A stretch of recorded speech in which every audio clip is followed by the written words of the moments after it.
আজকে আমরা দেখে নেব কী করে লক্ষ্মীর ভাণ্ডার চেক করতে হয়।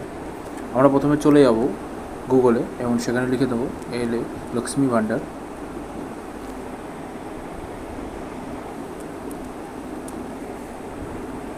এর প্রথমে যে অপশানটি আসবে সেটাকে ক্লিক করব। এরকম একটা ইন্টারফেস খুলে যাবে, সেখানে লেখা থাকবে ট্র্যাক অ্যাপ্লিকেশন স্ট্যাটাস। ক্লিক করব এবং প্রথমে এখানে সার্চ ইউজিং বলে যে অপশানটি আছে সেখানে ক্লিক করব। এই সিলেক্টের এখানে তোমরা যেটা দিতে পারো অ্যাপ্লিকেশান আইডি, মোবাইল নাম্বার, আধার কার্ড নাম্বার আর স্বাস্থ্যসাথী কার্ড নাম্বার।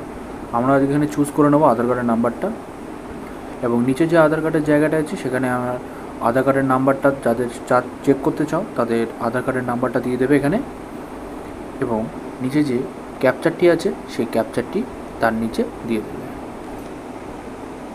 তারপরে সার্চ অপশানে ক্লিক করলেই এরকম একটি পেজ খুলে যাবে, ওপেন হয়ে যাবে তোমাদের সামনে এবং সেখানে দেখতে পাবে, সেখানে নিচে গেলে যে পেমেন্ট স্ট্যাটাস বলে একটি অপশান দেখতে পাচ্ছ তোমরা, সেইখানে তোমরা ক্লিক করবে। কত টাকা পেয়েছো বা তোমাদের লক্ষ্মী ভাণ্ডারে যদি কোনো টাকা পেন্ডিং থাকে সেখানে এখান থেকে দেখা যেতে পারে। যদি ভিডিওটি ভালো লেগে থাকে নিশ্চয়ই সাবস্ক্রাইব করে যাবে আর বেল আইকনটিকে দাবিয়ে যাবে।